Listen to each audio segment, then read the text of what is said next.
One is that you will notice that in the Ministerial Declaration on Debt Sustainability, there's a very particular reference to enhancing the voice of borrower countries.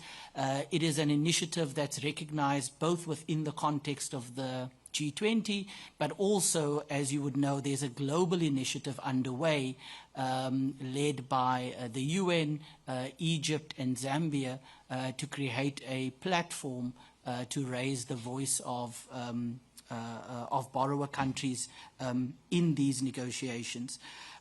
Secondly, the issue of credit ratings has, of course, also been raised by the G20 Africa Expert Panel. So if you look at the report that was submitted by former Minister Trevor Manuel, there are some very specific recommendations in that regard, and they draw on some of the literature that demonstrates the biases that do exist there. From our perspective, through the Africa Engagement Framework, which was adopted and which the Deputy Minister spoke about earlier, where G20 members will, for the next few presidencies, have an opportunity to choose from a menu of policy options insofar as they relate to Africa.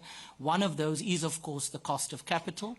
And we are certain that that is an issue that will be picked up by one of the upcoming presidencies, where the kind of issues that you've raised, both on the role of credit rating agencies, enhancing the voice of borrower countries, and also extending concessional finance via MDBs will be taken forward as part of the G20's agenda.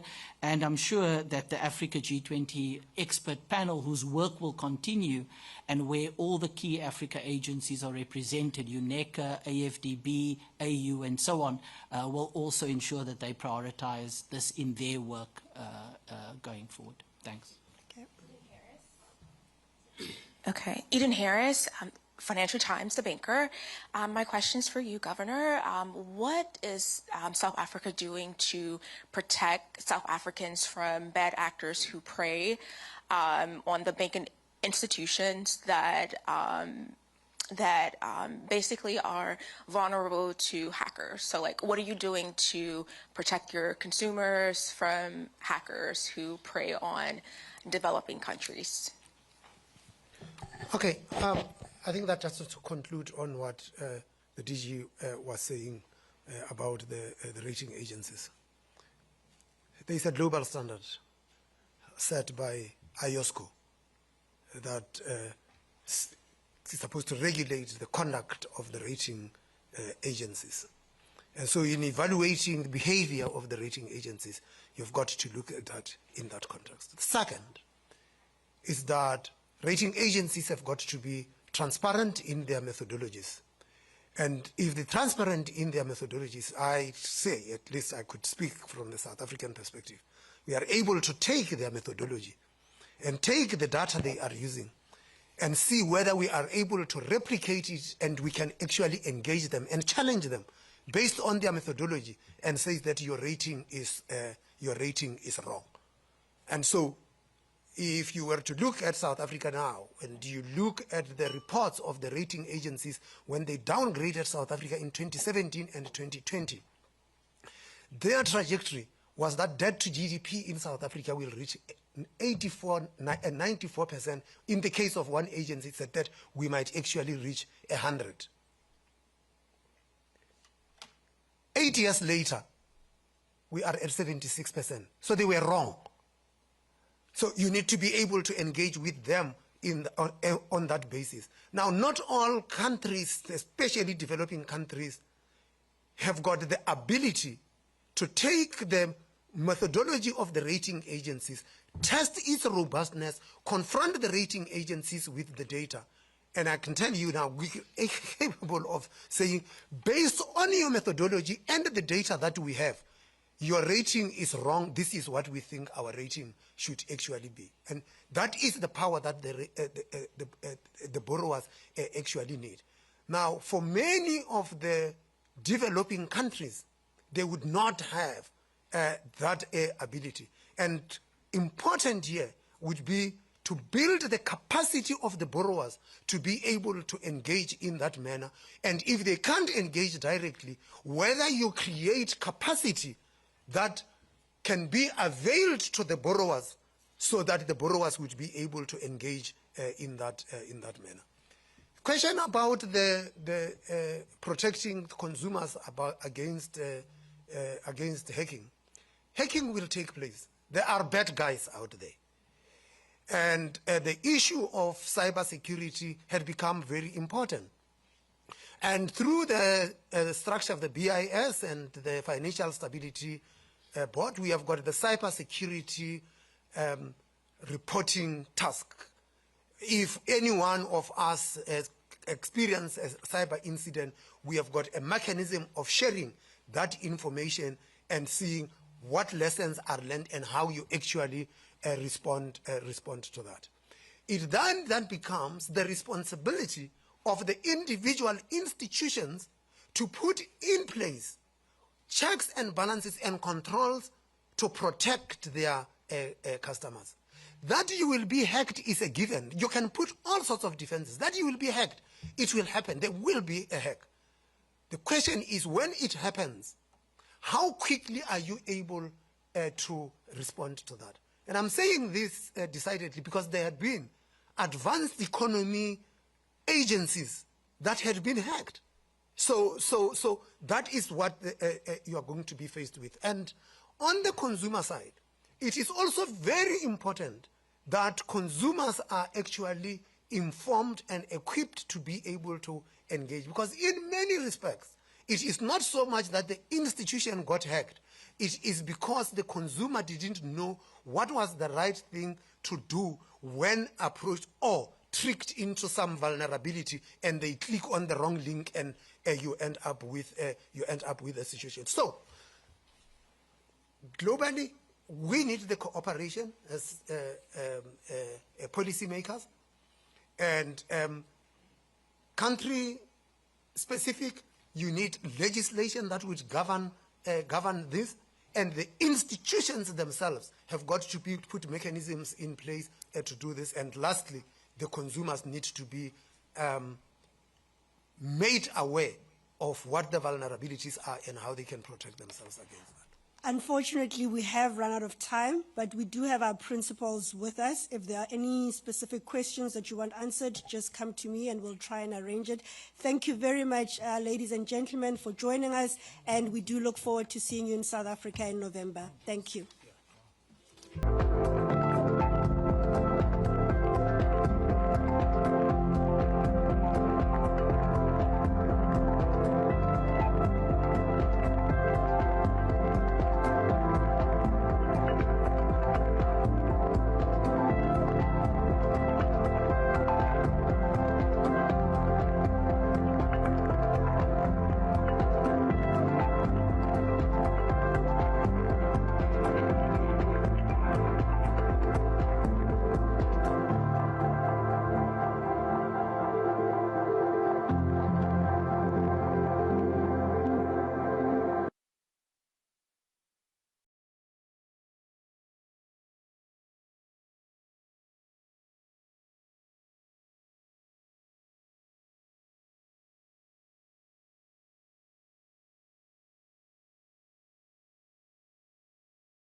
United States.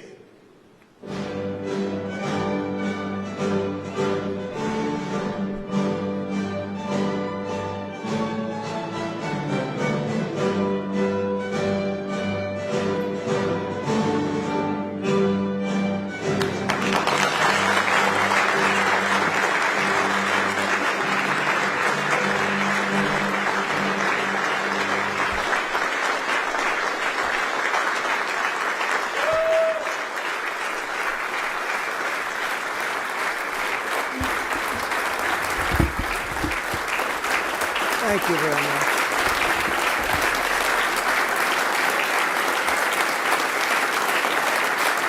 Thank you very much.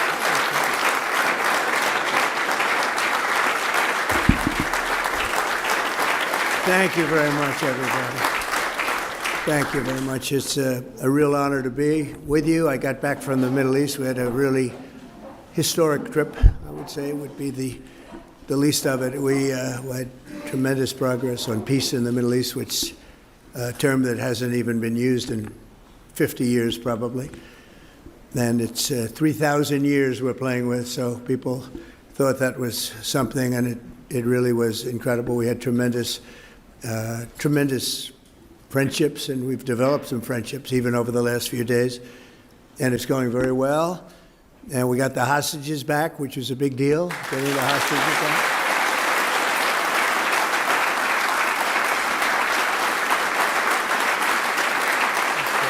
Everybody feels that way. Everybody feels that way. And other things are happening. Even today, things are happening that are very positive. Everyone wants to see it happen. Countries that didn't get along with each other are now seemingly in love with each other. Now, in the Middle East, that'll change perhaps, but the deal will still be there. And it's going to be, I think it's going to be something to remember. We've settled now 8 wars, if you think. It was 7, now it's 8.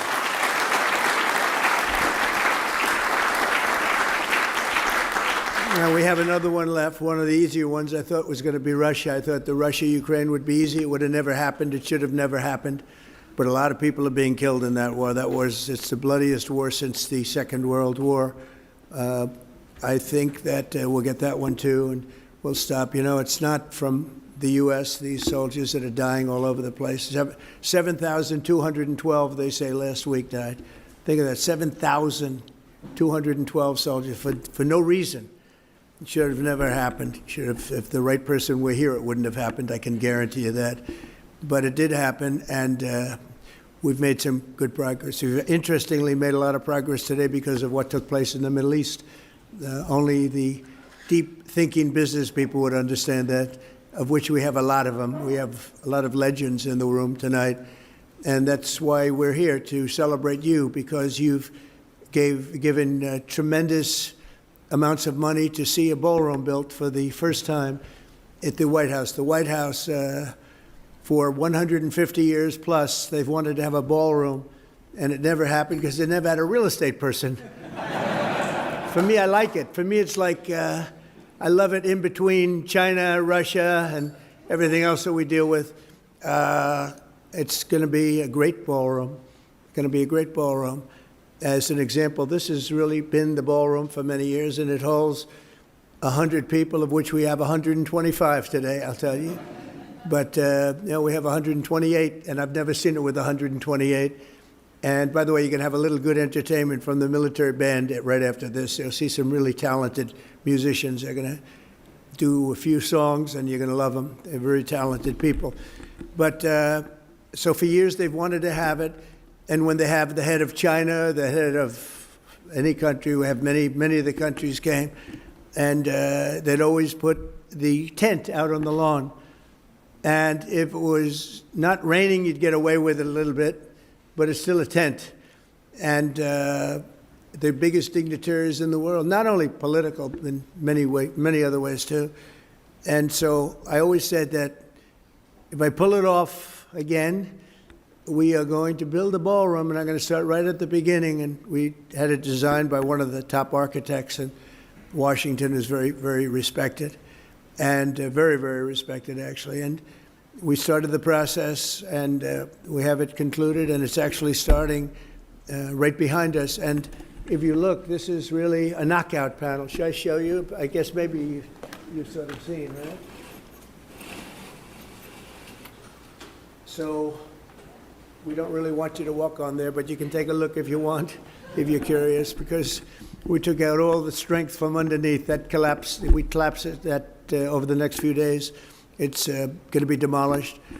Everything out there is coming down, and we're replacing it with one of the most beautiful ballrooms that you've ever seen. And you have some pictures, and basically it's right here. Here's your White House. Here's the West Wing, and here's the East Side, which has been tinkered with for years and years and years. And they had originally a very beautiful building. They called it the East Wing, but that was sort of semi-knocked down about 5 times and changed and redone, and everything else. It was originally done by McKim, Mead, and White, great architects. And so that came down, and mostly it's taken down already. And we've started excavation. I'm very good at building things on time, on budget, that I can tell you. You're not going to see, like the Fed, where they're up to $4 billion or something to paint some walls. It's the craziest thing I've ever seen. This guy, he's too late. He should have been too late with that one, not done it. It would have been better. It didn't need to be done. He could have painted the ceilings. They ripped down a gorgeous ceiling like this, and then they said, we have a problem. Now we have to put one up. How do you do a ceiling like this? And they're way over budget. They decided they wanted to do a basement, but unfortunately the basement is right next, you're right next to the Potomac. And when it went down, they should have stopped immediately because they should have known. But they have a little thing called the Potomac River where the basement is. But they said, we're going to get it done anyway, so you build what's called a reverse bathtub. And it's not that uncommon, but it is actually a reverse. You seal it. The problem is nature always wins. I know a lot about reverse bathtubs. I've done it, and it's something you only do in emergency. There was no reason to do it there. They could have actually, if you think about it, they could have added 3 floors on top, and it would have cost about $2 billion less. So they ended up in this disaster of building a basement in the Potomac River and keeping the water out. Very hard to do as you're pouring your concrete, which has to be dry. And it's been a disaster. And this is the same guy that keeps the interest rates too high. We should be much lower in interest. We're doing so well, but we would have been, as good as that is, even better. I don't think it's affected us much. It can't. We have an all-time high stock market. Everybody in this room is extremely happy with Trump. If you weren't, I would have postponed it. I would have said, let's do it some other time. But the stock market hits records almost all the time. Every once in a while, we'll have a little situation come up that drives it down, but it comes right back. We're doing really well on trade. We're taking in hundreds of billions of dollars on the tariffs. The tariffs are making this country so rich, and they're making it powerful. We stopped a lot of these wars using trade. We had, as an example, India and Pakistan were going at it really hard. 7 planes were shot down. It was going to happen. Bad things were happening. And I was talking to both of them about trade. And I said, how are we doing with those two? Sir, we're doing very well. Great. Well, we're not going to do well. We're not going to do a trade deal unless they stop the war.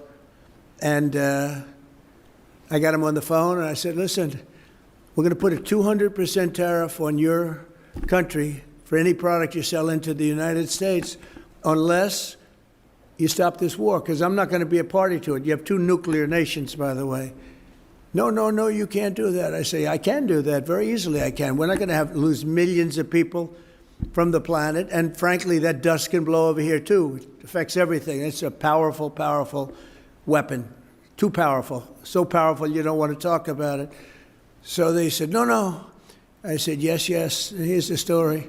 If you're going to go and do it, we're cutting off all negotiations. There'll be no trade with the United States of America. Both nations. I spoke to them both. I like both. The leaders, I like them both a lot. But I said, that's the way it is. And I get a call the next day. We have decided to de-escalate. I said, I thought you would, actually. We have decided that we will not fight. I said, have you come to a conclusion? Yes, we're not going to do any more. And they stopped. It stopped. Just like that. This could have been a nuclear war, probably would have been. In fact, the Prime Minister of Pakistan came and saw me, and he was emotional about it. And in front of a group of people, he said, this man saved 3 million, 5 million, maybe an untold number of lives. And it was just recently that this happened. So, and we did numerous of them like that. And part of the reason we did it was trade. I think of the 8, I would say 5 were because of trade. You know, the power of trade, but the power of tariffs. And tariffs have made us a very kind nation because a lot of people aren't dying. I use it for purposes of stopping wars. I love stopping wars. And sort of interesting, I'll be the only president. I don't think any president stopped one war. I stopped 8 wars in 8 months. Did I get a Nobel Prize? No. I said, can you believe it? Even I said, yeah, that's an impossible one. But it's all right. I suspect they think next year will be better, but I don't care. You know what I care about? I saved maybe hundreds of millions of lives, but certainly I saved millions of lives. So we're very happy about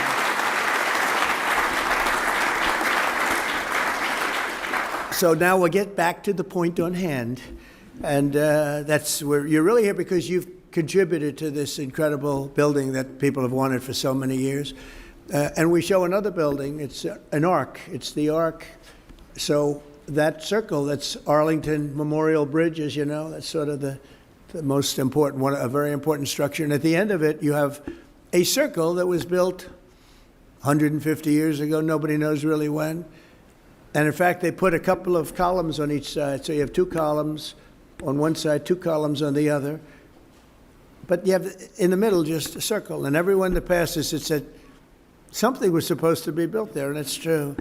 But a thing called the Civil War interfered. That's a good reason. I would say, Ike, that would be a good reason, right? The great Ike Perlmutter.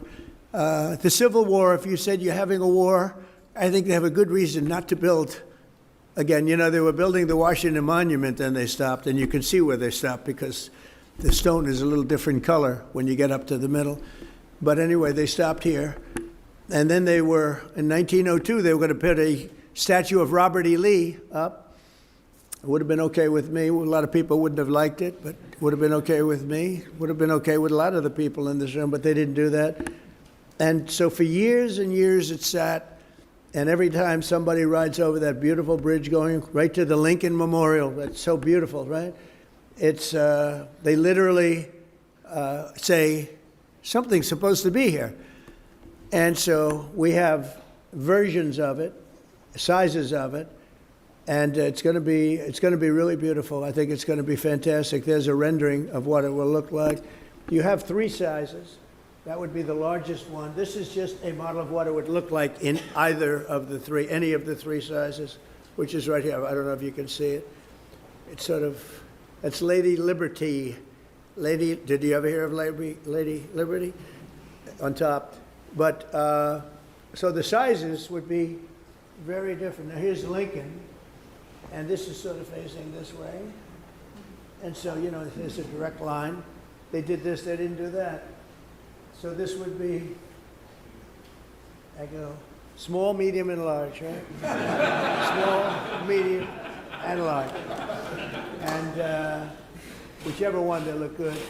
I happen to think the large looks by far the best. Why are you shocked to hear that? So we're going to, you know, just do something for the city because we're so proud of what we've done with crime. This is a very safe city now. This went from a very unsafe city where you were afraid to go out to dinner to a city that's extremely safe. The people that we have working on this, it's been a miracle almost. It took 12 days. We took out 1,700 people, brought them back to their countries from where they came. Many of them were let in through the Biden open border, brilliant thing, where they let people in from jails, from prisons and mental institutions, insane asylum, that's a mental institution on steroids. And I mean, they were literally emptying out insane asylums into our country. This is Venezuela, but other countries also, not only Venezuela. And speaking of Venezuela, we've, you know, we have a lot of drugs. We had a lot of drugs coming in by water. That stopped. In fact, nobody wants to go fishing anymore. Nobody wants to do anything near the water. They might have a beautiful boat, and they might as well get rid of their boat because they are very nervous about going on the water. It's been amazing. So now we were having literally, it was like a subway train of people and drugs coming into this country. A lot of them coming from Venezuela. A lot of them come from Mexico and Colombia, too, in all fairness. But we wanted to knock out one track, and I can tell you we cannot find anybody anymore. We're looking down. They're looking down. There's not a boat on the entire ocean that we can see outside of the ocean liners, and even they're a little bit concerned about things. But it shows you the power and the strength and the technology of our great military. We have, I rebuilt the military in my first term. We had a great first term. We had the best economy ever. We had a rebuilding of the military. We had the big tax cuts and all of the assets of the tax cuts, including the 1-year depreciation. You write it off on 1 year.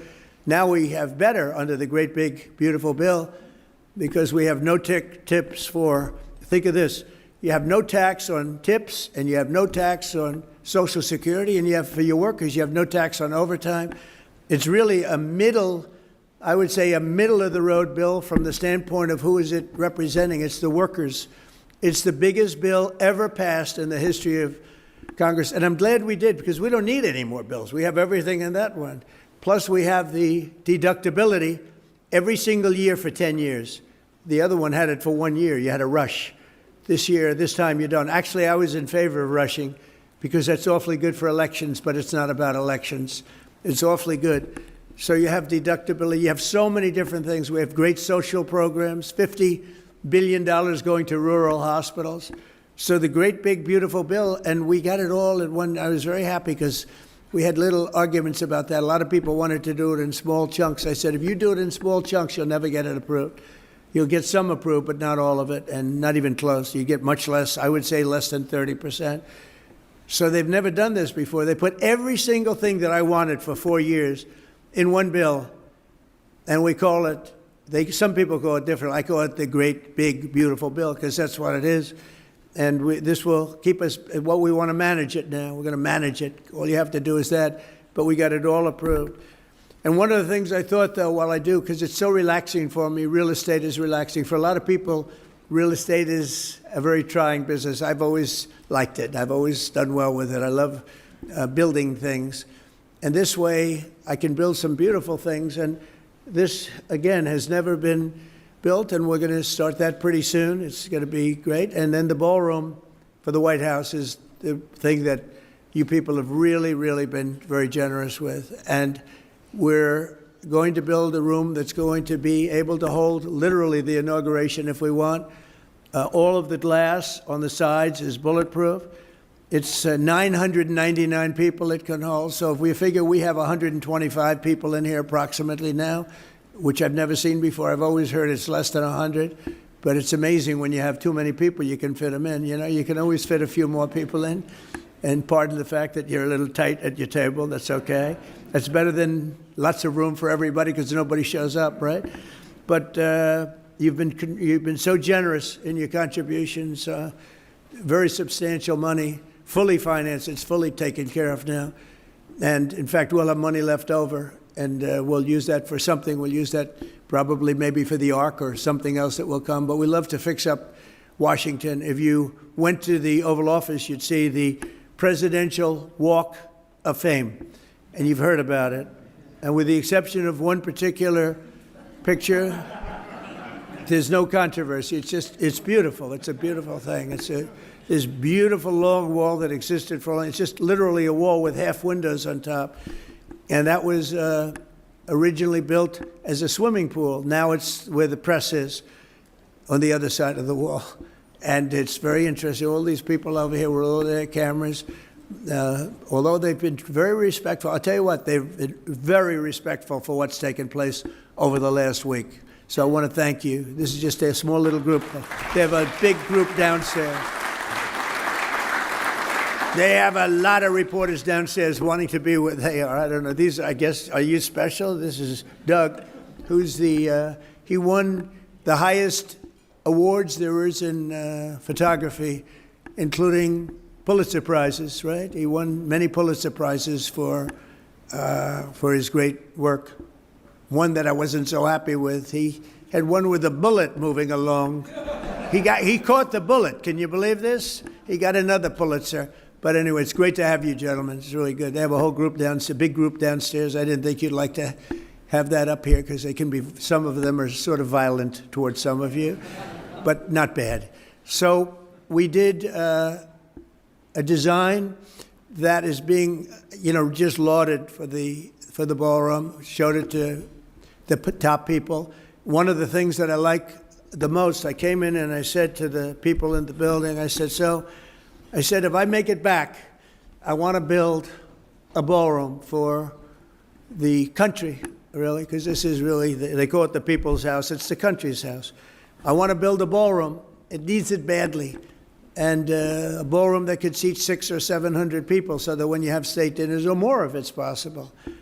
And I said, how long would the process take?